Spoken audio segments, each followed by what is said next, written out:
Enjoying the show? You can help others find it and enjoy it too by giving us a 5-star rating or review. If you feel like reaching out to us with a question or comment, you can send us an email at mywifetherd@gmail.com. And don't forget to visit our website at mywifethedietitian.com, as well as our social media pages. We're on Facebook, Instagram, and YouTube. Enjoy the show. Welcome to My Wife the Dietitian. Hello, Sandra. Hi, Rob. How are you? I'm good. How are you? I'm good. Let's just jump right into it. All right. What are we talking about today? Why should I eat different vegetables? I have so many people that I talk to and clients that say they eat vegetables, but it's the same 3 to 5 every day, every week, every month. It's just they like their cucumbers, maybe their carrots and their tomatoes, and they kind of don't branch out from their kind of safe, I'm saying in quotes, like it's not necessarily safe, but it's a routine. Yeah, I find I get into that too sometimes, and you kind of have this, you know how to use your veggies that you have, and it's the same thing every time, and you make your salad or you have a little side or you have it on a sandwich, and yeah, I get it. You don't try new things. Actually, we started our Veggie of the Week in the newsletter that we do, our weekly newsletter that's free to join on the website. We started the Veggie of the Week to encourage people to try new vegetables. I love that. For this reason, because I think part of the issue is that people don't know what to do with a lot of the vegetables that are out there. There's something like, didn't you say there's over 200 different items in the produce section in a grocery store? I seem to remember that quote. Like there's tons of different options as far as different fruits and vegetables. So yeah, learning what to do and that sort of thing will add more options into your vegetable repertoire. Mm-hmm. Yeah. And I think what happens is, broccoli, for instance, chicken and broccoli, we have broccoli every night. And so we're getting our greens. But what do you think could be the problem with sticking to just like a very handful of the same vegetables and fruits all the time? You're not giving your gut bacteria and the biodiversity in your gut biome. Wow. Did you just come up with that on your own? All by myself. Yeah, I'm very all impressed. By myself. Yes. Well, your body needs variety, right? Yeah. Yeah. So 2 things. I can't explain why. Okay. That's your department, but I know that we need a lot of variety with our fruits and vegetables. You got it. No, that's actually, you hit on the top 2 key factors. The one, the gut microbiome diversity. So yeah, just like you said, we need that diversity. We need to feed lots of different bacteria. Mm-hmm. We know that the gut microbiome, it's like an organ. It weighs more than the human brain. Like it's like an organ. It weighs about 3 pounds. Yeah. Wow. And it's like trillions of different microorganisms. And so we want to make sure that we have a good balance in there of good ones. And the thing is, we know that including 30 different plant foods a week, so 30 different plant foods, doesn't all have to be different vegetables, but a good part of that could be like just, expanding your palate, expanding your grocery list, expanding your plate with different types of vegetables that you're not used to is really good, because this helps with that gut microbiome diversity. It helps with the gut to decide which substances are harmless, like the beneficial bacteria, the ones that we want to feed more of. It actually helps regulate inflammation in the body, and it helps with the immune system. We know that about 70 to 80% of our gut is part of our whole body's immune system. So because the gut gets to detect and fight harmful bacteria, viruses, and toxins. So if we have a healthy gut and a healthy immune system, it actually can prevent food poisoning. Like even if you eat something that's not, it's got maybe some bacteria that would cause some food poisoning.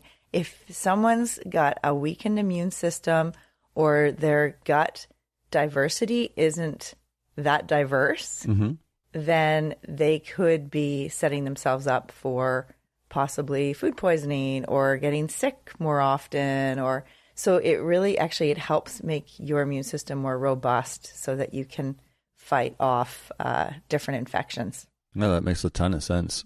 Yeah. So that's the one thing, the first thing that you said, the gut microbiome diversity. Mm-hmm. So that's one big reason to have lots of different veggies and try different variety.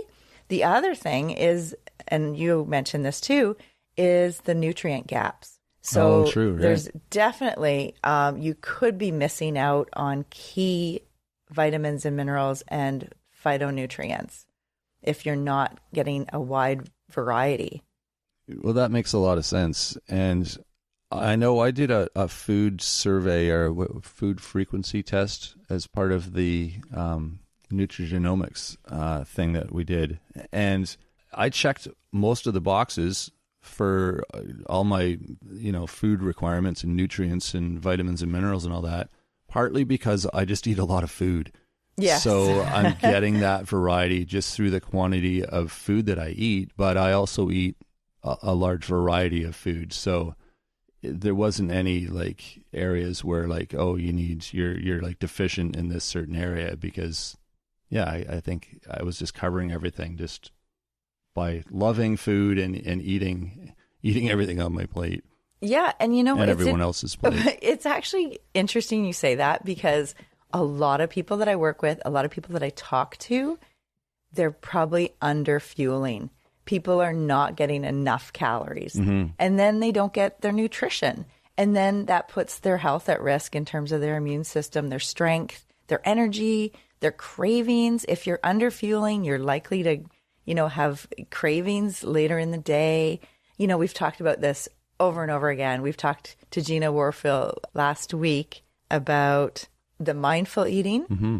Yeah. And how it can drive cravings if we aren't mindful.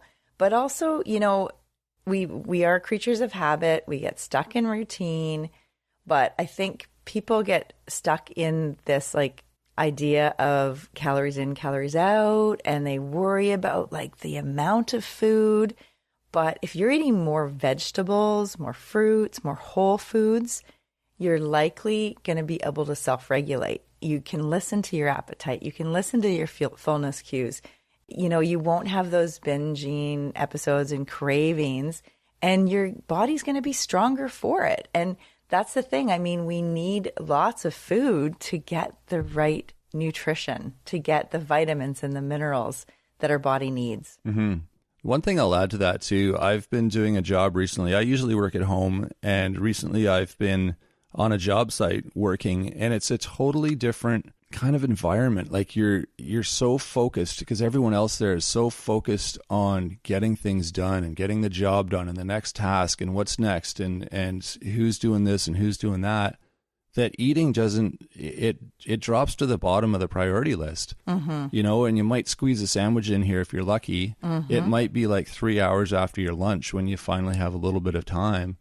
You might have a granola bar or whatever, but your whole eating routine goes out the window mm-hmm. because it's just, you're caught up in the sort of rat race of the work. Mm-hmm. And I'm sure that happens in so many different workplaces where people are they're more focused on completing the task mm-hmm. and they don't have that rigid structure of sticking to their eating, and it really can mess with you and you forget to eat and you don't eat enough and that whole thing. And then you get home after work and what do? Yeah. You binge and you dive into the snacks and all those things we've discussed on previous episodes about snacking and all that. So I can totally see how it happens, and I'm glad I don't have that kind of work schedule all the time because it would wreak havoc with me for sure. Yeah, exactly. And I think probably 90% people do have that type, like in, I'm talking, between ages, 18, well, even school, like going to school all day, mm-hmm. Like most people have to take a lunch or like think about, what are we eating this week? Because life is very busy. You're working hard. You're playing hard, hopefully. But, eating, we have to eat. And a lot of times it just, as you said, it falls to the bottom of the priority list. And it's easy just to get into the same, okay, broccoli and chicken. Yeah. We've got our veggies, but like branch out, because looking at the rainbow of colors, like we know that the different colors of fruits and vegetables give us different nutrition. Mm-hmm. So, for instance, greens. What are green leafy vegetables? What are they good for? Folate. That's what I was going to say. Folate. Yeah, vitamin iron. C. Iron. Yeah, that was another one. Vitamin I was K. All those things. Yeah. So those are, if you're not having your greens, and that's something that we know with the MIND diet, the diet that, is so important for long-term cognitive function to help with preventing dementia. Having greens, 6 times a week. So most days have some sort of a handful of leafy greens, whatever that is. What do you have? We have spinach and arugula in the fridge almost constantly. So I eat both of those. Yes, plus lettuce and lots of other mixed greens. Totally. Lots of green stuff. Yeah. So leafy greens, awesome to include most days. And then orange vegetables like orange peppers, squash, carrots, pumpkin. They don't fit in your fridge too easily. No. I don't think of pumpkin when I think of something I'm going to eat on the daily. Right. Honey, where's the pumpkin? I think it's on the front porch still. It's got some holes in it. Watch out for that candle inside. But yeah, fill your boots. You're so funny. All right. Why do we eat orange vegetables? Because they're good for you. What's specifically? They're good for your gut microbiome and your eyes. Yeah. Beta-carotene. You got it. All those things. The carrot. Carrots are good for the carotene. Yeah, vitamin A. All right. And then cruciferous vegetables. Mm-hmm. Why is that? Because they're... God, this is like a quiz all of a sudden. I wasn't prepared for this. Okay. They're really good to help the liver detoxify, and it reduces cancer risk. So we know I was going to say cancer, yeah. Mm-hmm. That sounds familiar. So what are some common, easy?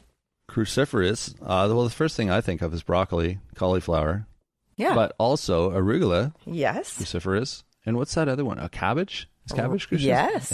Yeah, and okay. radish. All the things that are kind of got I don't want to use the wrong word because it'll turn people off, but it's got a sort of pungent flavor to it, I guess. Like a sulfury. Yeah, that's it. Sulfur alleles. So they're actually, really important. And then the red and purple. Red and purple. Vegetable. Well, eggplant. We haven't had eggplant in a while. That's usually pretty good. I know, you're right. I like that. And what's something that we have? Beets. Yeah, beets. Beets. Yeah, radishes. Red cabbage. Yeah, blueberries, like blackberries, cherries, like all those red-skinned. Right. Yeah, I was thinking vegetables. But yeah, there's lots of fruits that are dark-skinned. Yeah, really good for the heart, cardiovascular system, the brain. Really good for the brain. All right. So those are a rainbow of vegetables and fruits to include. And those are the nutrients that they offer. The red and purple are anthocyanins. Okay. And, these all reduce our chronic disease risk. By including all of them, or as many of them as we can, a variety of them. A variety, that's right. So the heart disease, the diabetes, the cancer.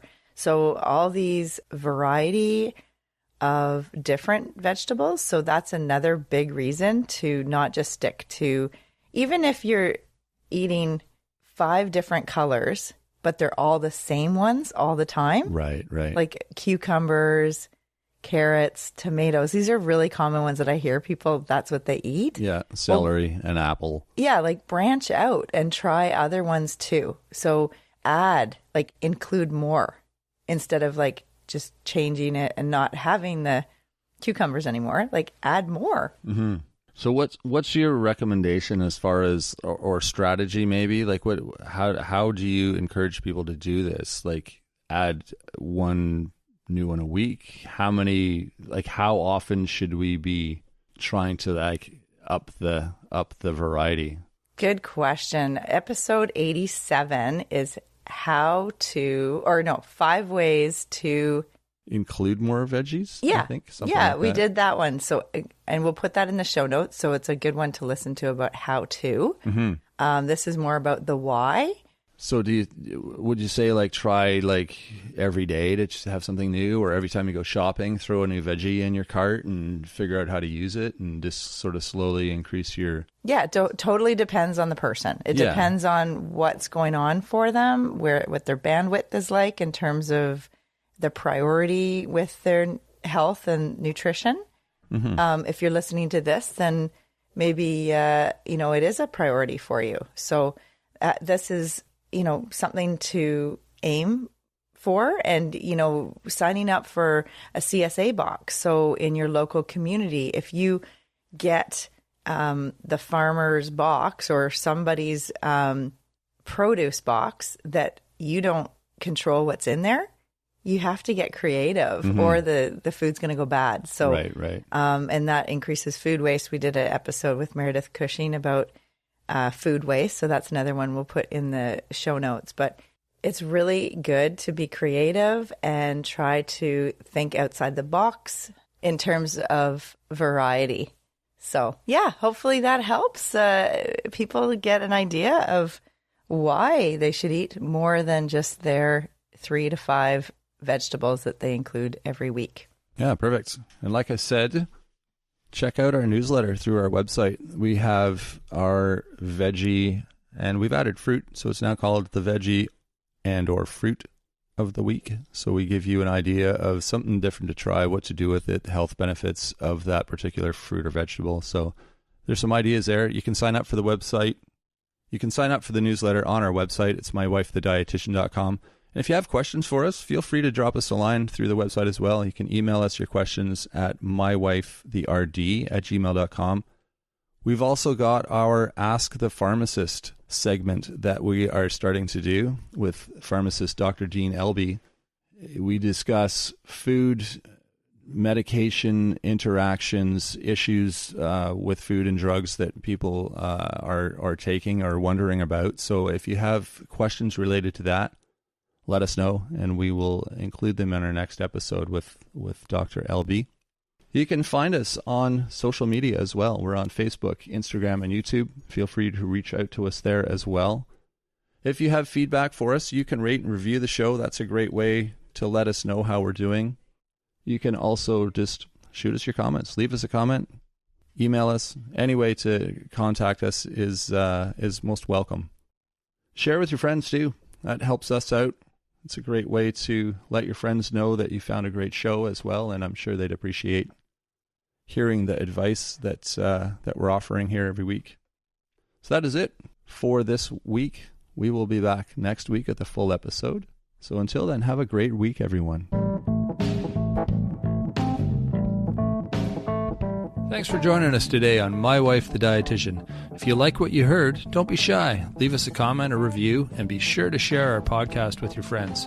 If you'd like to hear more, hit that subscribe button. You can also follow us on our social media pages for updates, episode trailers, and other odds and ends.